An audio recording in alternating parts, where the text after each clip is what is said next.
Welcome to a super easy Easter egg guide on how to beat the Reckoning. This is going to be a super straightforward guide that you can just follow step by step so that you don't have to do any thinking for yourself, as well as tips and tricks on how to beat the boss fight. Let's go ahead and get into it. The first step of this Easter egg is right when you spawn into the map, head to the back right corner of this room and punch the mop bucket until it is in position underneath the sprinkler system. If you don't do this early on, it is going to screw you over for later. It's very easy to do, just do this right when you spawn in. Once you've moved the mop into position, just earn points and follow the quest marker system that holds your hand until you open up Pack-a-Punch. You're going to want to do that to turn on power. And once those are on, you can go ahead and get started with step 2, which is finding some android legs. Now, you're gonna make your way to the android assembly room. Again, if at any point during this Easter egg you're wondering where I am, there's a marker in the top left that will always tell you Tower 1 or Tower 2 and the name of the room. But once in android assembly, you're gonna make your way to this big conveyor belt room, and in the back left corner of this room is going to be a possible leg spawn point up on those shelves. You're basically gonna have to collect 2 legs inside of android assembly, the second of which is going to be leaned up against this little box right here.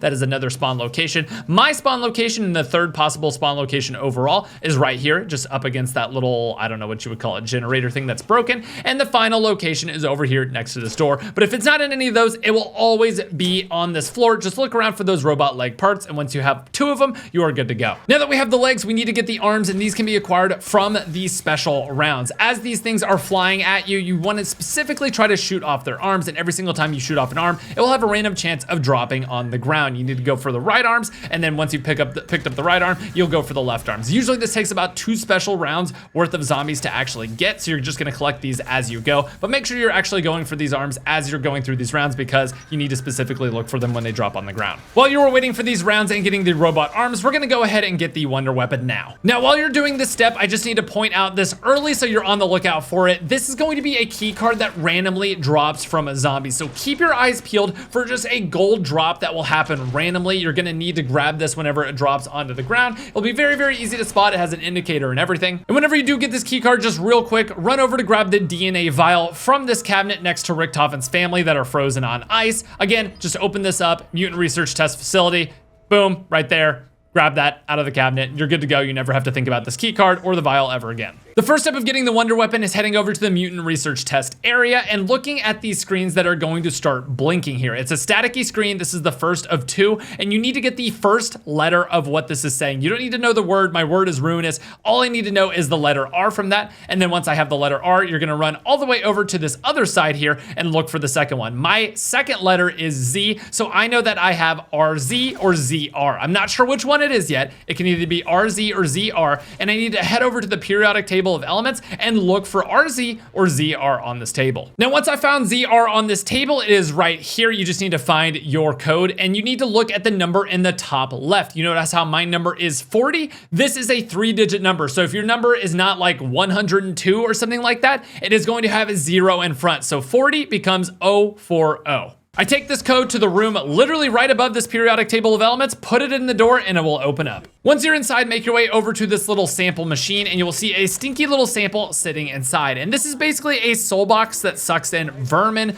crawlers, anything like that. It is a little finicky with what actually goes in. Sometimes if you just shoot a bullet, it'll get sucked in. Sometimes it requires a full kill, but basically just kill zombies, kill vermin, kill everything next to this thing until that little gate opens. For me, this took about 10 souls, but it seems to vary depending on how many players are in your game as well. Now, once enough souls have been sucked up by this machine, in order to open up the gate, you're gonna pick up that sample and head over to the quantum computing lab. Inside of this lab are gonna be a couple glowing trees, and you basically just need to get one zombie or have your friend hold a zombie and just stand underneath these trees where the etheric floral health goes down. This can be walked away from for just a second. It'll kind of maintain your progress, but basically you just need to hold this little sample out, which will automatically do until the health drains from each one of these plants. You're essentially absorbing each plant's health into the one in your hand. There will be 3 of these plants to absorb. They all kind of look the same, and they're pretty easy to find because your character will literally pull this out, stand underneath them, absorb all 3, and then once you have done all of those, look in your inventory and just make sure that you have this symbol in your inventory. This will signify that this has grown into a bigger organism. Now, for the last step of the wonder weapon, what we're gonna need to do is spawn in a Mecha Klaus and kill him in a certain way. However, if you wanna save some time and do 2 steps at once, if you have collected all of the arms and all of the legs, I'm gonna show you how to do both steps right now. And if you're not ready for the arms and the legs step, you can just do this for the next Mecha Klaus that spawns in. To start the last step of the wonder weapon, weapon, you need to run around the dark entity containment and find the screen that says initiate power surge. It'll be one of 4 screens that have turned on here. You need to press that button and then run around the room, and you have about 10 seconds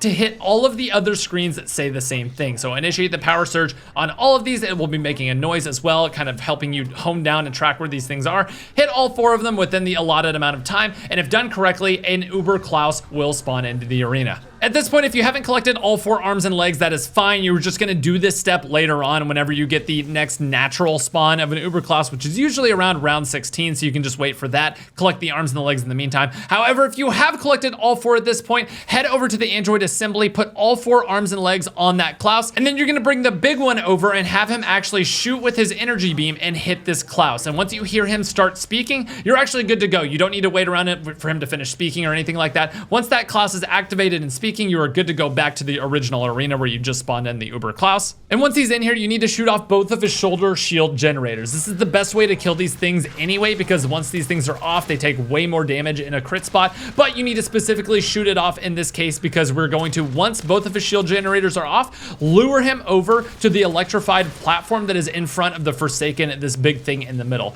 Lure him over, he'll obviously try to jump on you, stomp on you, and if he jumps on top of this platform, he will actually insta-die. All the zombies will die out, and then it will start a boss fight part 2 where the Forsaken, this big energy ball behind him, actually goes in and infuses him and makes him like a super Mecha Klaus called the Forsaken. This thing will give you a bunch of points, but obviously you have to take it out first. Just kill it, and then you are good to go on to the next step, which finally is just picking up your prize. Go over to the portal that spawned onto the floor whenever you killed him, interact with it. The seed that you were working on earlier will go in, and it will turn into the wonder weapon. You now have the Gorgofex. Now, the Gorgofex by default can't be pack-a-punched. However, we can do an upgrade that is super fast and easy, allowing us to A, make it better because it's just a straight upgrade to the gun, and B, also allow it to be pack-a-punched, making it super, super useful for the boss fight. One of the upgrades is really hard for some reason. The other one is super easy, and they're just as good as each other, so we're gonna do the easy one and get you guys this upgraded Gorgofex right now. Head to the executive suite and knock on Blanchard's door. He will open up and talk to you for a few seconds, activating the next step. From there, head to the spawn room, and in the spawn room, you'll see a button on this desk that is opened up. Again, this is basically locking you into doing the Blanchard good guy, don't kill Blanchard quest.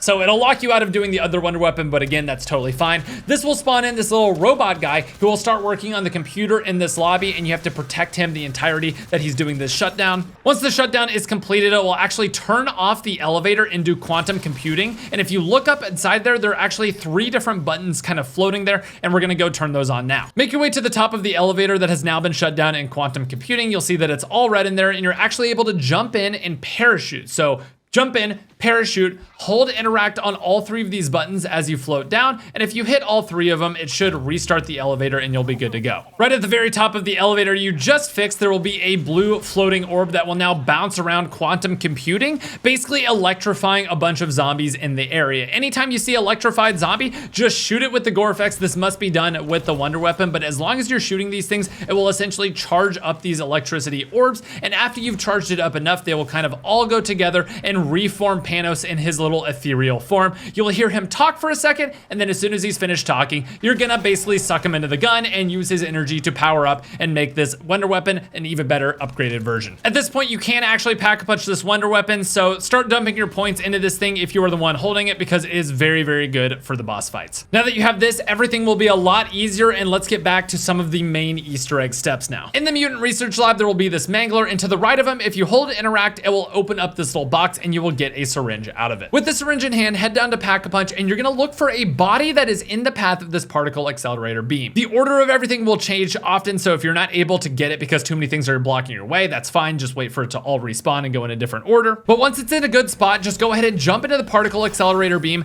go through as a little beam orb thingy, and then hold F on that body, interact with that body, and it will actually knock it out of the particle accelerator beam's path. And when you do that, you can go over, find the body on the floor, and hold interact with it again, and your syringe will actually turn black with this kind of like black gooey blood stuff. Once you have the bloody syringe, head back to the mutant research lab, put it back where you originally got the syringe, now with the blood inside of it, and this mangler will actually come out and you just need to kill him. Upon killing, there will be a mutant injection that actually comes out of his body. However, this one is green and glowing and is special and used for an Easter egg step. If you accidentally use it up, you can actually buy one again for 1,500 salvage from here, but please don't get the step wrong, it's very easy. With the mutant injector in hand, head over to the dark entity containment in Tower 2, and then head over to this door and hold square on this little keypad to the left side, and this little scanner will start going. It'll say that you don't have the right credentials or anything like that. Just go ahead and use the mutant injector, spawn in front, and just stand here and let this scan you as the mutant that you picked up from this guy's body, and the door will open and will be open now for the rest of the game. Now at this point in the Easter egg, we are gonna need to have that arms and legs Klaus powered on by the Mecha Klaus shocking him at this point, so make sure you build him, make sure you have that Mecha Klaus come over and shock him to turn him on,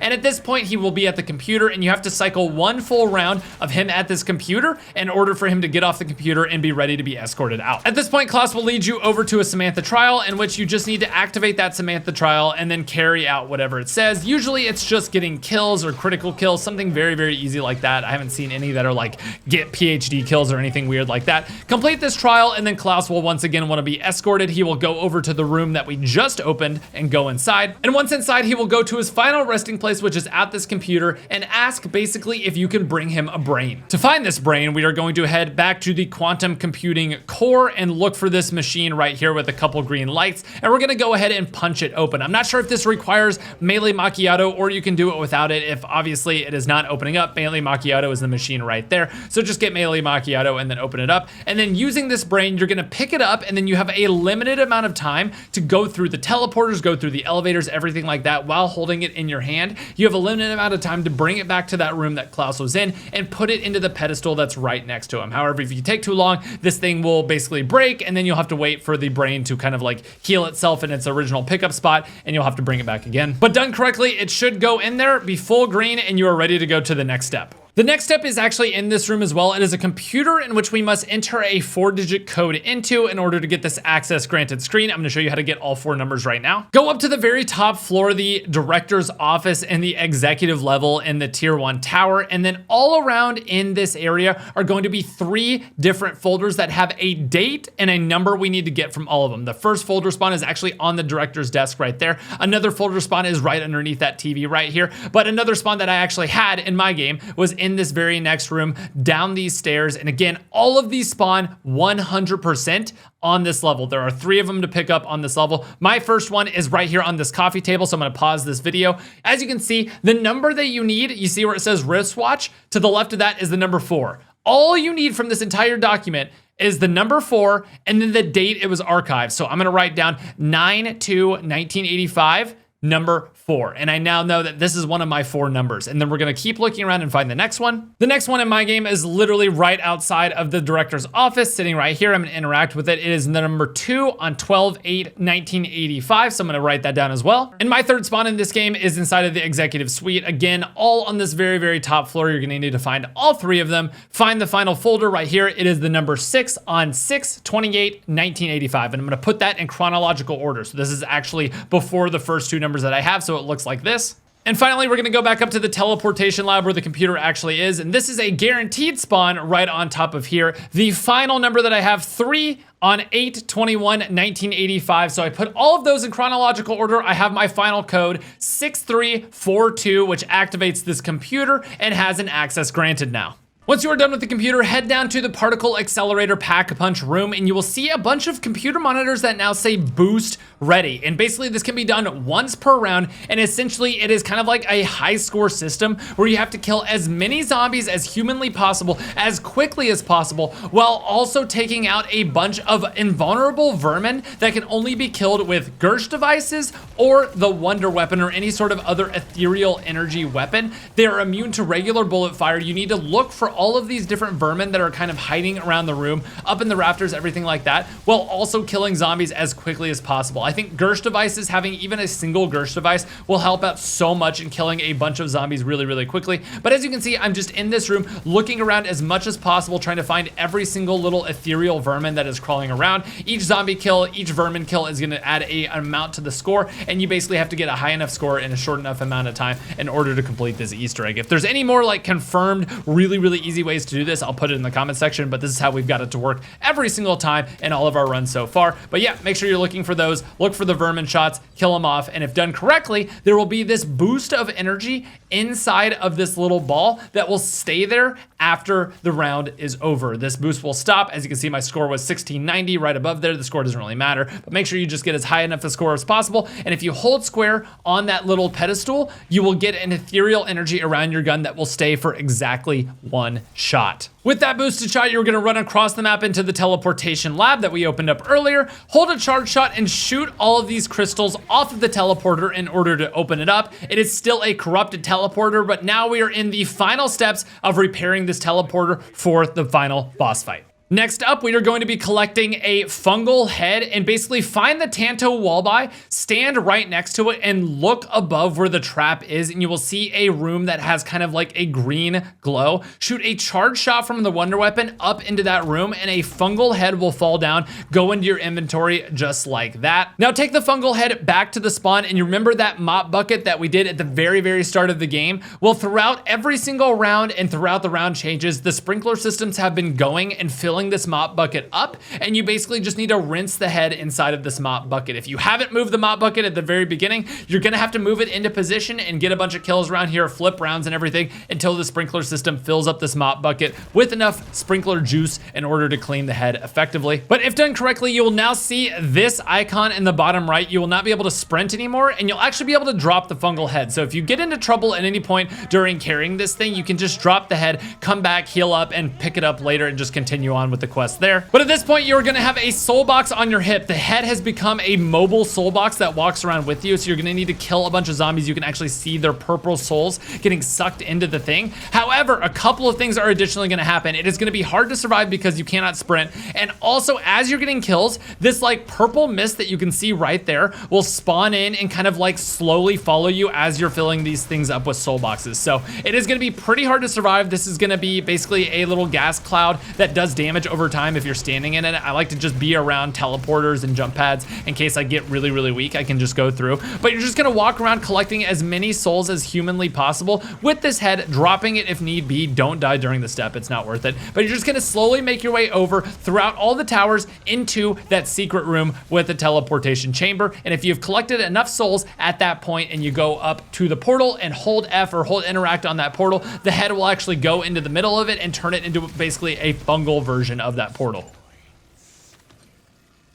Now, the final step of the Easter egg before the boss fight is to go around the map and find these blue Project Janus containers that have been kind of spawned in all around but have been locked up until now. These things will now have respawning Pokeballs that spawn inside of them that look like Gersh devices in your inventory that you're basically gonna use to capture a bunch of purple floating objects that are bouncing around the map. You're gonna need to collect 4 of these things, so pick up 4 different Pokeballs and throw it at 4 different purple objects and just collect each Pokeball. It'll have a little number in your inventory with how many you've collected. You can either wait for the Pokeballs to respawn out of their pedestals, or you can do the order I did. Obviously, pick up the one in the teleportation lab, take it over to the director suite, do that one. The second one is over here inside of the dark entity containment. Pick up that one, take it back to the director suite, capture another object there. Then I ran over to the quantum computing lab, picked up a Pokeball from there, and looked for a little toolbox that is hiding around in this area, either alongside this inside wall or out on the outside. And the final one I did, because I didn't want to wait for them to respawn, is down here in the bottom floor. And then I chased around this little flower pot that kind of bounced around. You can obviously try to hit it while it's bouncing,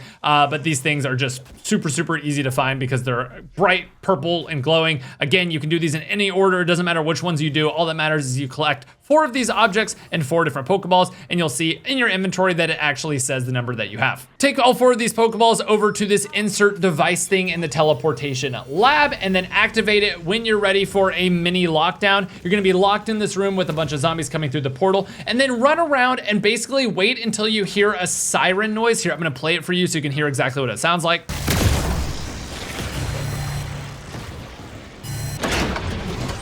So whenever you hear that sound, run over and activate the button. You'll have to activate a few of these that are kind of in a random order, and you have to wait for the siren to tell you which one is which. It's very easy to do, just don't be too long about doing it. And once you're completed with that, you will actually have the prompt to go into the boss fight at the teleporter. At this point, I recommend getting as many perks as you possibly can afford. I would 100% have full gold Pack-a-Punch tier 3 weapons, because if you have anything less, it's gonna be hard to damage these bosses because they are very, very tanky. Obviously, if you have any gobblegums that you're gonna be using, make sure you put those on and have those in your inventory before the start of this boss fight. And when you are ready, head over to the teleporter and enter into the final boss fight. So one of the coolest parts about this Easter egg is you actually get to choose who your final boss is and which ending that you get. If you choose to side with Sam, you're going to be fighting Uber Richtofen, who is a much harder boss. This guy is going to absolutely one-shot you. I'm going to explain how to beat him second. But if you want to do the easier one, you just want the achievement, choose to side with Richtofen, and that way you're going to take on Samantha. Once you've made your decision on who you're going to fight, the elevator will start ascending. It's going to make a stop on 2 different floors before the final boss fight arena.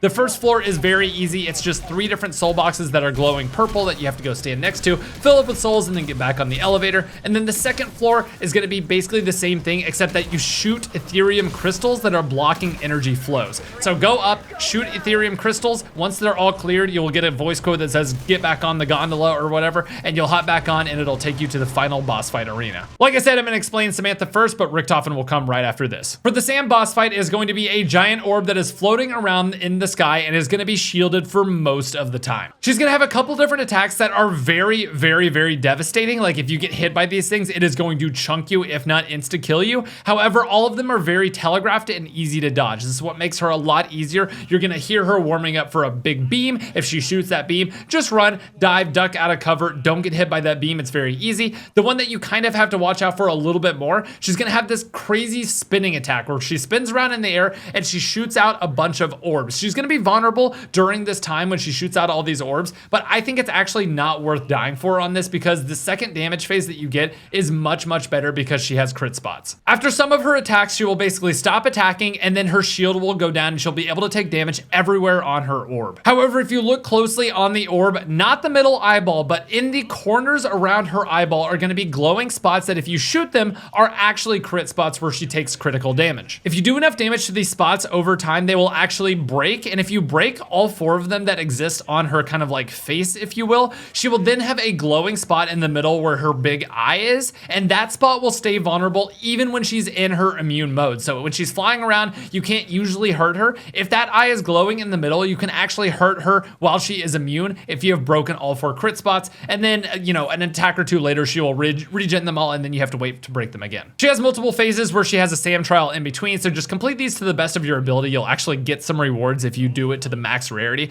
Again, I don't know what happens if you completely fail these. It's pretty hard to completely fail these, so just try not to and you should be fine. But as the fight goes on, there are more zombies, some extra stuff will spawn in, some more doppelgast, everything like that. Just try to manage all of the zombies to the best of your ability, shooting her while you can and keeping yourself alive, and this fight should be a breeze. It's actually very fun. It's a little bit of a bullet sponge, but if you're really making use of those crit spots, it should be a lot easier. And upon taking your health bar down to 0, no tricks, no funny business, she will die and you will get the first of 2 cutscenes. And if you'd like to see that, there's a full video on my channel with the cutscenes and with the full boss fights if you want to watch how we did it with 4 players. But that is it. That is siding with Richtofen, siding with his family, and killing Sam. That is the complete Easter egg on that side. And now let's get into the one that is way cooler in my opinion, but 100 times harder because of all the one-shot abilities. For this side of the Easter egg, the first 2 parts are the same. You're gonna do the soul boxes and then you're gonna clear the ether crystals. However, this time when you get to the top, you will face off against Uber Richtofen. He will start out in a giant version of the Uber Klaus suit, which basically does more damage,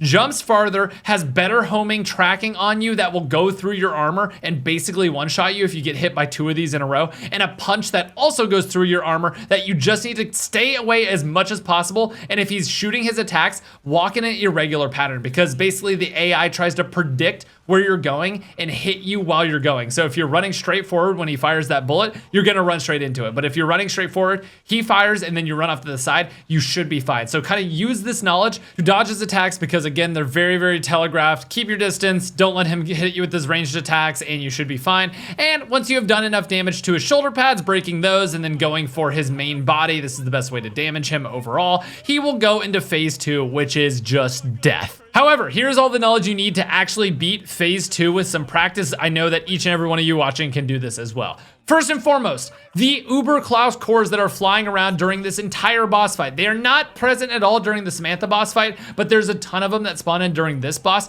Make sure that you are killing these ASAP because they're pretty squishy. They die pretty fast, but they deal a ton of damage. They're basically glass cannons. Make sure you're on crowd control at all times, especially whoever has the wonder weapon, because they will die in one shot to the wonder weapon 90% of the time. Other than that, make sure you're just killing the regular zombies to pick up armor because armor is going to be taking a lot of damage from a lot of sources in this boss fight, most of which being Richtofen. So let's talk about his attacks. The first thing he's going to do is lay down a ton of traps in the arena. These are going to respawn all the time. There are shock traps on the ground. There are blast traps on the ground, all of which can be shot. So if you see these on the ground, just try to be on crowd control at all times, shooting these things off the ground so they don't hit your teammates or anything like that. That's number one. Number two is that he's going to be flying around and sending these very well telegraphed airstrikes, basically these red markers on the ground. Obviously, if you see these red markers on the ground, do not go near them. Stay far away because the hit zone is huge. Number three is a napalm kind of like streak strike thing. Obviously, if fire's on the ground, you don't want to go into that. All of these attacks are not super difficult. The one that you need to worry about the most, and the one that our team just kept on dying to, that we just had to play out of our minds for, is his Wonderwaff. He is going to fly around. He's a very small target, so he's hard to hit. He's hard to deal damage to. He's not super tanky, but if he gets on top of you with his Wonderwaff, it is going to deal basically a third of your health with Jug, one-shot you if you don't have Jug. It is going to stun you, and there's going to be no running away. So do not get directly underneath him like you see me doing in this clip, because if he turned around at that opportunity, I was just dead. You basically want to be doing damage to Richtofen whenever you're far away. If he's on top of you and able to hit you with his Wonderwaff, you are going to die 99% of the time. The way you play this boss fight is playing around walls, having an escape plan at all times where you can just slide out of the way if he starts shooting at you with his Wonderwaff. If he is aggroed onto you, you are not doing damage, you are leaving. Obviously on solo, this is a lot harder. You have to kind of just maintain distance, really play with the walls and everything, because there is no outrunning his Wonderwaff if he starts shooting at you. The other massive tip that I have is he will go up into the sky and kind of leave the arena pretty often with his jetpack and come streaking back in. Again, just look to the sky whenever you hear him streaking back in. Do not stand underneath where he is coming back in, because he will basically one-shot you if he lands on top of you. And whenever he is out of the arena, you want to be using this time to kill as many zombies as humanly possible to put armor plates all around the map. You're going to be running out of armor a lot, especially if he's hitting you with that Wonderwaff. He's going to be just chipping away constantly. You want to have a steady stream of plates at any opportunity you can to shoot zombies. Don't be afraid to shoot a lot of zombies, especially armored ones, to get those armor drops. But again, if he is far away from you, chip away with him. The Wonder Weapon does great damage, and it's very concentrated fire. Like it can be used as a sniper rifle if you lead your shots a little bit. It is a great way to deal damage while he's aggroed onto your teammates. But just keep on blasting him, and eventually you will get all the way out of there. Use everything at your disposal. Gobblegums, Phoenix Ups, everything like that. Bringing in like literally everything at your disposal. This is by far the hardest boss fight, especially on solo, I would say. So eventually you will be able to take him out, and you will have completed the second side of this Easter egg. But ladies and gentlemen, that is it for my tutorial. Hopefully you guys enjoyed the walkthrough. If you did, please leave a like on the video, go down to those comments and party up with anybody down below if you're looking for people to play with, or join my Discord from the link in the description. We have a looking for group section there so you can look for other players to play with. My name is NoahJ456, and I will see you guys in Black Ops 7.